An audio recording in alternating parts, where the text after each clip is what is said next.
Thank you, Mr Speaker. I always enjoy the opportunity to debate my colleagues on the left side of the House, and doing this tonight to speak to the Resource Management Freshwater Amendment Bill, or Other Matters Amendment Bill, is certainly one of those opportunities.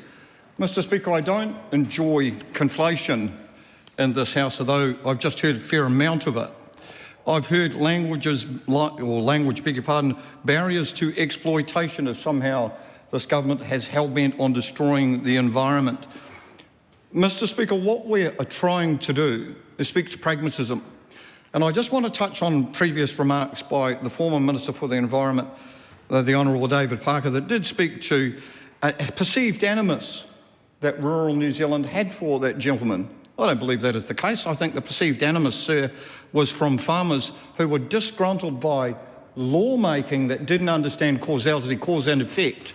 And some of the hyperbolic statements from said member Steve Abel just now insert a sort of rationale, you might say, Mr Speaker, that we're hell-bent on destroying the environment. What an absolute nonsense. We live in the environment. Mr Speaker, the member spoke about significant natural areas, and I want to delve into that. I want to delve into intensive winter grazing. I want to delve into the MPs for 2020 and what that looks like, and stock exclusion rules. And I'll start in reverse order, if I may, about some of the remarks pertaining to not caring about animals knee deep or hock deep, as we would call udder deep in mud, in intensive winter grazing.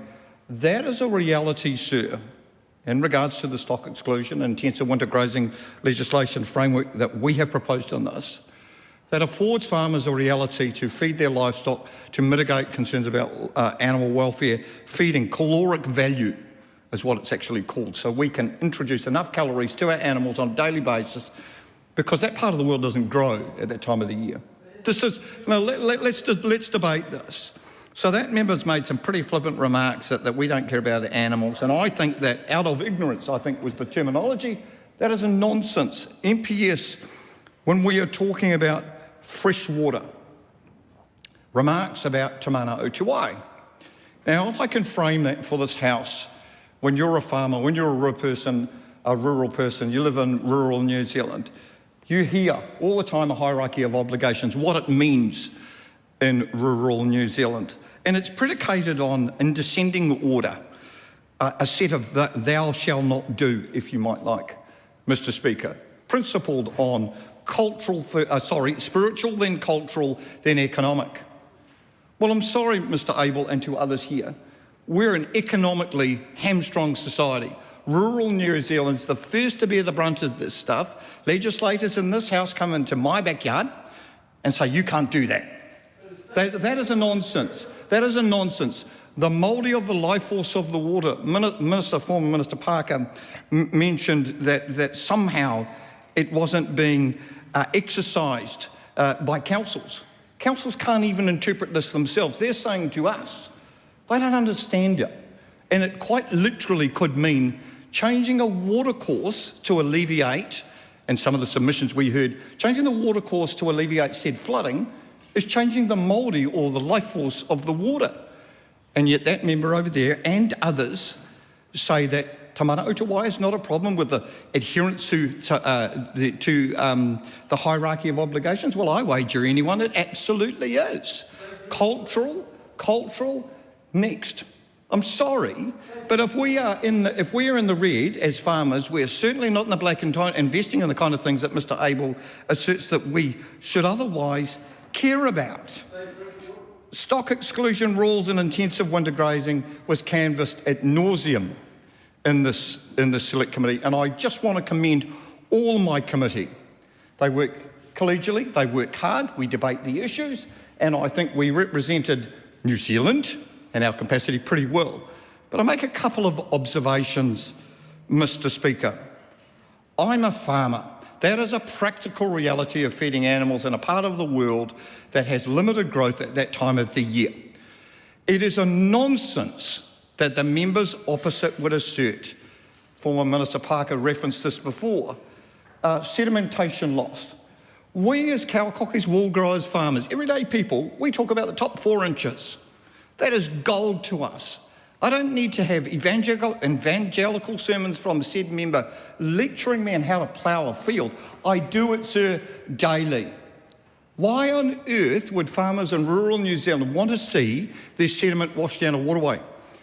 Minister Parker and other members that criticise and critique, I would say that is a nonsense. We don't do that. That's the kind of asset we've spent an inordinate amount of money on a mortgage trying to preserve. It is a practice, and we do everything to try and alleviate that.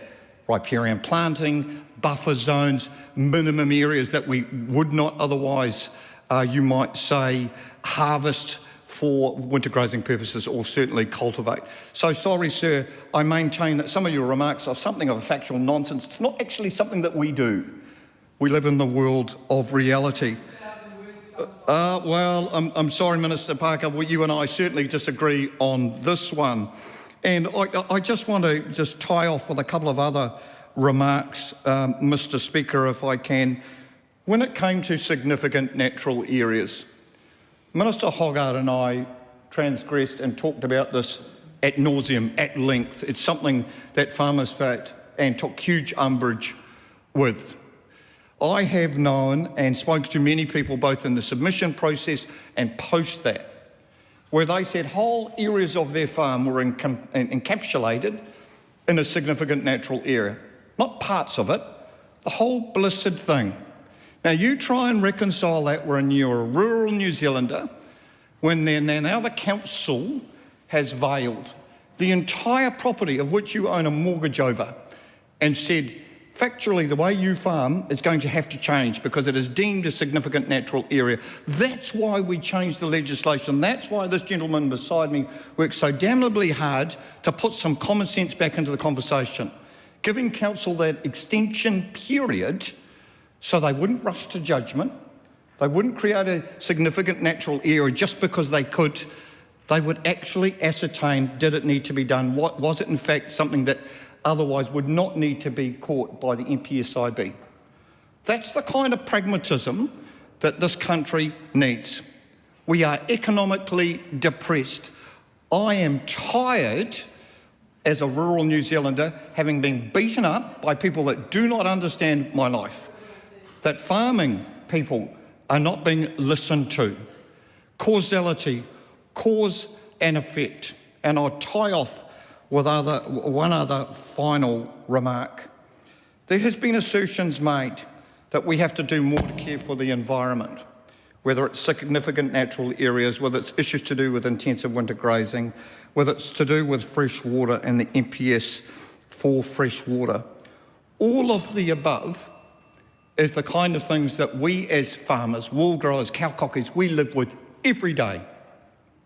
We don't need to have it lectured to us by this place. We live with it. That is our backyard. We own a mortgage that protects it, and we do damnably well to try and create tomorrow being a little bit better than today. This legislation affords that. It creates the environment that somehow will get a little bit more economic security, you might say, with all the difficulties that are being thrown against rural New Zealanders. Some of it is climate, some of it is market-driven, some of it is silly lawmaking, both current and former, all of which we have to reconcile and debate. And I will not apologise to this House and anyone in it for standing up for rural people and an outcome that creates a slightly better tomorrow than today.